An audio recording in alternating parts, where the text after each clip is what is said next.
हाय, नमस्कार मैत्रिणींनो. कस्टमरच्या ब्लाऊजला एकाच साईडला काट असतात आणि स्लीव्ज लावल्यानंतर अगदी थोडेसे काट उरतात आणि त्यातही कस्टमरची डिमांड असते की मला ह्याचं पॅटर्न करून हवं आहे. काठ हा पाठीला कुठेतरी अटॅच करून द्या. तर अशा वेळेस तुम्हाला डिझाईन सुचत नाही तर हा व्हिडिओ नक्की तुमच्यासाठी शेवटपर्यंत बघा. नमस्कार मैत्रिणींनो, मी सोनाली आजच्या एका नवीन व्हिडिओमध्ये तुम्हा सर्वांचं पुन्हा एकदा मनापासून स्वागत करते. सर्वप्रथम तुम्हा सर्वांना श्री स्वामी समर्थ. चला, सर्वात अगोदर बॅकपार्ट मी कटिंग केलेला आहे, तर त्याचं माप काय घेतलं आहे ते सांगते. शोल्डर घेतला आहे 5 इंच, मुंडा घेतला आहे 5.5 इंच, छातीचा चौथा भाग पुढे 1.5 इंच शिलाई मार्जिन, कमरेचा चौथा भाग पुढे 2.5 इंच शिलाई मार्जिन, म्हणजे 1 इंच पाठीमागे टक्स आणि 1.5 इंच शिलाई मार्जिन. ब्लाऊजच्या गळ्याची उंची आहे 9, मी 9.5 वरती मार्क केला आहे. गळा रुंदी 2.25 इंच घेतलेली आहे आणि गोलाकार दिला आहे. त्यानंतर आता आपण पॅटर्नसाठी नेक डिझाईन करू. अशा पद्धतीने मी नेक डिझाईन करते आहे. गोल गळा दिलेला आहे आकार, त्याच्या खाली साधारणतः मी हा 3 इंचाचा पॅटर्न तयार करते. जर तुमचा खूप डीप गळा असेल तर तुम्ही 1-1.5 इंचाचा पॅटर्न तयार केला तरीसुद्धा चालेल आणि काठ अगदी कमी असतील तर. आता ह्यामध्ये जेवढे काठ होते त्याप्रमाणे मी ॲडजस्ट करून हे डिझाईन बसवलेलं आहे. आता अस्तरवरती हे कटिंग करून घ्यायचं आहे. मधला जो पॅच आहे तो मी बाजूला ठेवणार आहे. आता ब्लाऊज पीस सरळ भाग वर ठेवायचा आणि त्यावरती हे अस्तर ठेवायचं आहे आणि जो गळा आपण तयार केलेला आहे त्याच्या बाजूला 1.5 इंच मार्जिन कव्हर करून आपल्याला ते कट करून घ्यायचं. 1.5 इंच मार्जिन कव्हर करून आपल्याला ते स्टिच करून घ्यायचं आहे.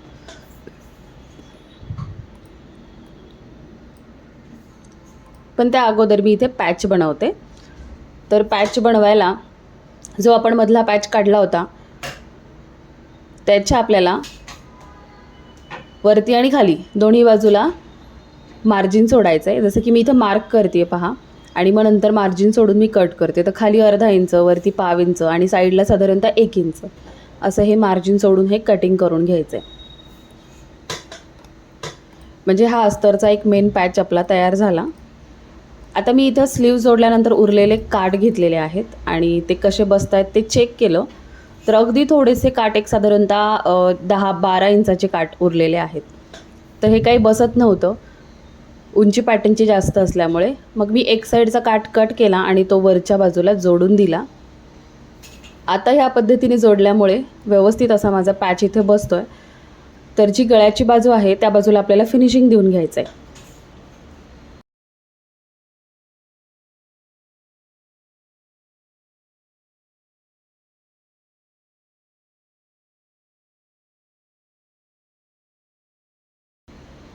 तर मी 1/5 इंच मार्जिन सोडलं होतं, टिप टाकली आणि 1/5 इंच मार्जिन सोडून कट केलेला आहे.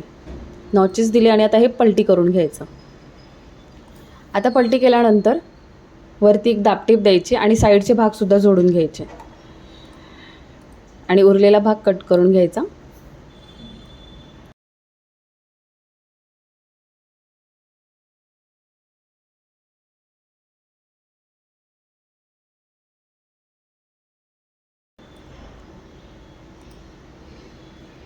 सो आता हा व्यवस्थित असा पॅच आपला तयार झालेला आहे.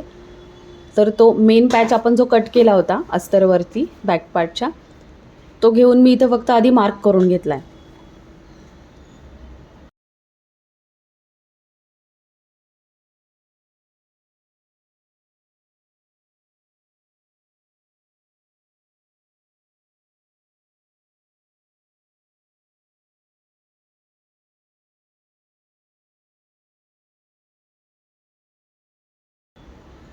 आता बॅक पार्ट घेऊन आपण जो नेक जसा ठेवला होता तसा ठेवून 1/5 इंच मार्जिन कव्हर करून मी टीप टाकून घेतली.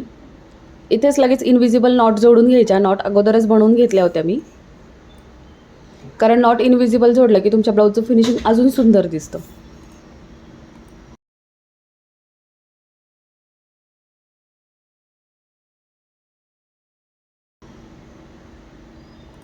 आता नॉचेस द्यायचे शेपनुसार आणि दाबटीप देऊन घ्यायची.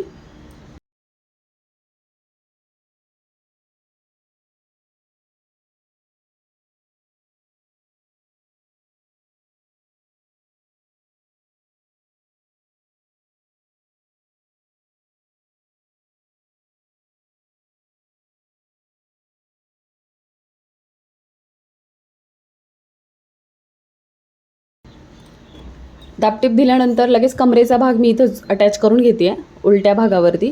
तुम्ही हवं तर तुम्ही इथं कमरपट्टीसुद्धा जोडू शकता. तर मी काय केलं, परत मेन फॅब्रिकवरती अस्तर उलटवलं आणि खाली अर्धा इंच टिप दिली आणि मधून हा भाग पलटी करून घेतला. आता हा पलटी झाल्यानंतर असा दिसेल.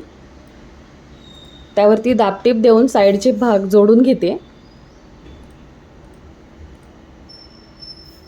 आणि हा जो गळा आपण तयार केला ह्यावरती पण एक दाबटीप देऊन घ्यायची.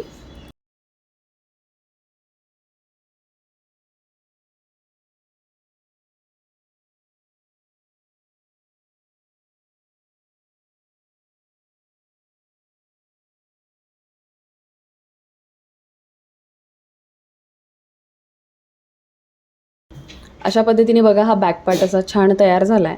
याला इस्त्री करून घ्यायची आणि अगोदर टक्स न टाकता आपण नंतर टक्स टाकणार आहोत. तर हा पॅटर्न बघा बरोबर मी ह्यामध्ये ॲडजस्ट करते.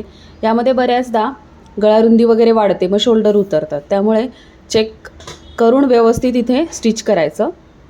आपण जो पॅच कट केला होता तो ह्यावरती जो मार्क केला होता त्याच रेषेवरती प्रॉपर आपल्याला इथे स्टिच करून घ्यायचं आहे.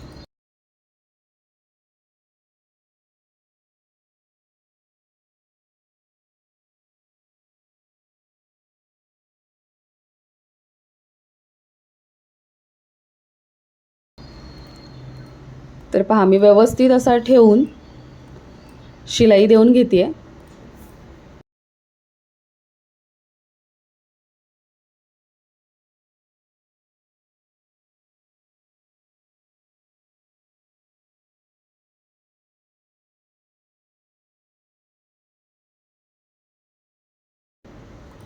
शिलाई देऊन झाल्यानंतर आता ह्यावरती आपल्याला हायलाईट करण्यासाठी हा गळा आपल्याला लेस लावायची. पण त्या अगोदर मी काय करते, टक्स टाकून घेते. आता ह्या टक्समध्ये थोडासा साईज कमी असल्यामुळे हा पॅचसुद्धा येतो आहे. पण तुमच्या ब्लाऊजची साईज जास्त असेल तर हा पॅच येणार नाही, कारण आता ह्याची कंबर जी होती ती फक्त 24 इंच होती. त्यामुळे पॅटर्न करणार किती, पॅच टाकणार किती, त्यामुळे टक्समध्ये येतो. पण जेव्हा आपली मोठी साईज असते म्हणजे कंबर साधारणतः 30-32 इंचाची असते तेव्हा ह्या पॅचमध्ये तुमचा टक्स येणार नाही. त्यामुळे मोठ्या साईजमध्ये तुम्ही सहज करू शकता. टक्स टाकल्यानंतर आता मी इथे लेस लावते. अगदी साधी लेस लावली आहे की जी साधारणतः अर्धा इंचाची आहे आणि त्यावरती मी एकच टिप दिलेली आहे सेंटरला. कॉर्नर व्यवस्थित दाबून घेतले की त्याचा जो शेप आहे तो एकदम परफेक्ट येतो. सो अशा पद्धतीने हे आपलं झालेलं आहे अगदी छोट्याशा काठामधून कस्टमरच्या डिमांडप्रमाणे छान असा पॅटर्न. आता नॉट बांधून घेते, त्याला छान असे टसल्स बनवते. सिम्पल टसल्स बनवले त्रिकोणी. सो असा झालेला आहे आपला फायनल ब्लाऊजचा बॅकनेक पॅटर्न अगदी छोट्या काठामध्ये. सो कशी वाटली आयडिया नक्की मला कमेंट करून सांगा. व्हिडिओ आवडला असेल तर लाईक करा, शेअर करा. चॅनलवर नवीन असाल तर सबस्क्राईब करा. चला भेटूया छानशा अशा नवीन एखाद्या ट्रिकसोबत किंवा एखाद्या पॅटर्नसोबत. Bye everyone.